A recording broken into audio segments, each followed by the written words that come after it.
Only 37 miracles made the final cut in the Gospels, but first-century chatter claims hundreds more were whispered in marketplaces and around cookfires. Did those head-spinning feats really happen, or did the story gain calories every time it was retold?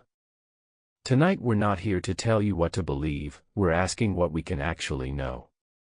Ready to sift the dust?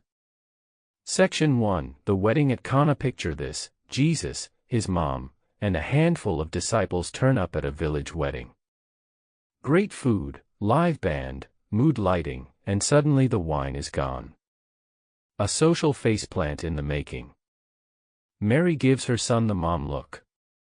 6 stone jars of purification water turn into top-shelf red. The master of ceremonies tastes it and nearly drops his clipboard. What can we check off the history list? Cana was a real dot on the map.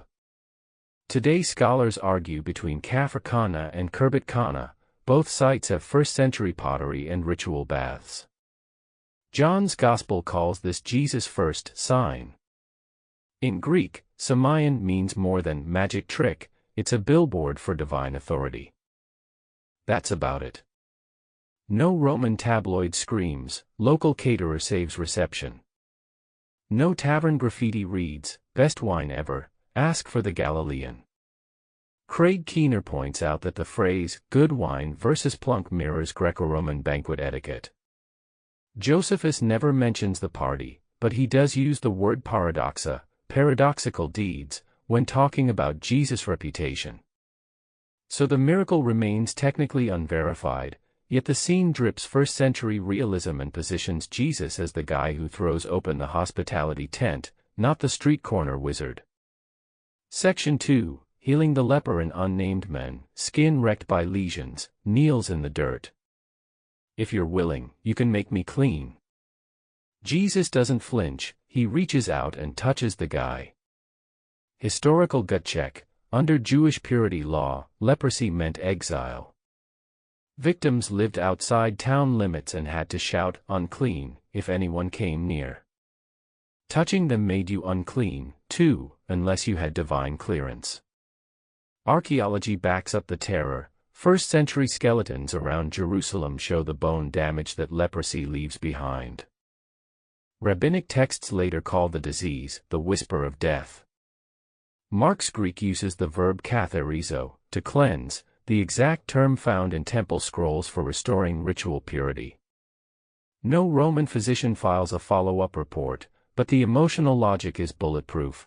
A healer known for boundary-shattering compassion would have stepped over the fear line, and the newly clean man would have sprinted to the priests for a re-entry stamp. The cure itself? Unprovable. The social earthquake? Historically deafening. Section 3, Feeding 5,000. Late afternoon, grassy slope, 5 loaves, 2 fish, and suddenly there's a picnic for 5,000 men plus women and kids, with 12 doggy baskets left over. Even Jesus' critics took notice. The second-century skeptic Celsus sneered that it was just sorcery. Geography chips in. The traditional site, Tabgha on the Sea of Galilee's northwest shore, now holds a Byzantine mosaic of 2 fish and a bread basket. Underneath sits a 4th-century church built over earlier veneration stones. Josephus mentions the same shoreline as packed with villages and fertile farmland. Translation: a crowd could form fast. Multiple sources, Mark 6, Matthew 14, Luke 9, John 6, and the Egerton Papyrus 2, all mention the scene.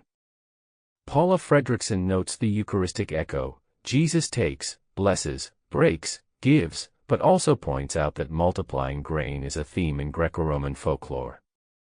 Historians can't weigh the fish on lab scales, but when friends, followers, and foes all tell a variation of the same lunch story, something memorable happened. Section 4, Walking on Water. Night storm, disciples rowing for their lives.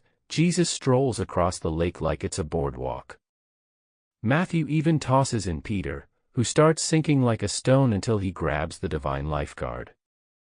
Outside the Gospels, crickets. Josephus talks about Galilee's sudden squalls, but never a surf-walking rabbi. Yet the symbolism is loud, the divine chaos tamer, riffing on Psalm 107 and Job 38. Modern skeptics float theories about papyrus mats or optical illusions, but those sound more desperate than the miracle itself. We do know Galilean fishermen feared these storms. The Sea of Galilee sits 200 meters below sea level, and wind can funnel through surrounding hills like a slingshot. The story isn't weather report, it's theological theater. No corroboration, so historians file it under unverifiable. Still, the earliest churches kept it because it dramatized authority over nature, nudging Jesus into Creator God territory. Section 5, Raising Lazarus 4 days dead, tomb sealed with a stone, then, cue the mummy shuffle, Lazarus walks out in burial wraps. John 11 plants the scene in Bethany, 2 miles from Jerusalem. Archaeologists at El Azariah have uncovered first-century tombs with rolling stones and bone niches, exact set pieces. Yet the Synoptic Gospels skip the tale entirely. Scholars debate why. Maybe they wrote earlier, maybe John wanted the emotional punch. Ancient noses knew the smell. John's detail about 4 days isn't melodrama, it's biology. The story also solves a narrative problem for John. Why did the authorities finally decide to kill Jesus? Because if you can reverse death, you threaten the temple monopoly on life. Historically, the event is a single-source head-scratcher, but the stage, tombs, village, Passover crowds, is archaeologically spot-on. Verdict: Lazarus's encore remains a faith claim, yet the backdrop is too local for an armchair forger to fake. Mini-investigation, healing the blind man quick side quest. Jesus spits in the dirt, makes mud, smears it on a blind man's eyes, and tells him to wash in the pool of Siloam. Archaeologists have found the Siloam tunnel and pool complex, complete with first-century inscriptions confirming it served as a ritual bath for pilgrims.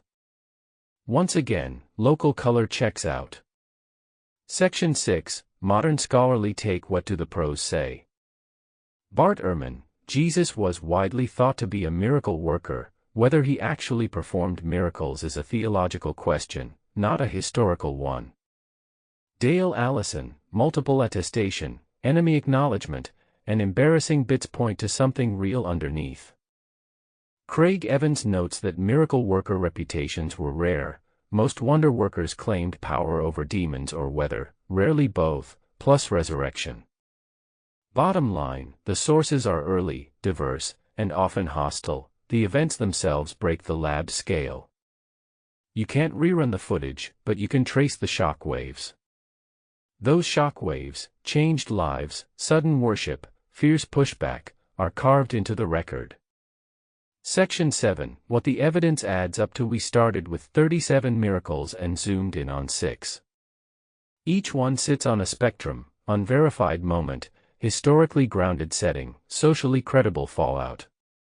The picture that emerges isn't a lone magician pulling rabbits in the desert, it's a first-century Jewish healer whose reputation for paradoxical deeds detonated across language and political borders. Faith still makes the leap, history just draws the map. This ride rattled any assumptions. Hit subscribe. Next week we're chasing the empty tomb, forensic style. Drop a comment. Which miracle would you test if you had a time machine? Smash that like button so the algorithm knows we're worth the argument. Until then, keep asking what we can know, not just what we're told to believe.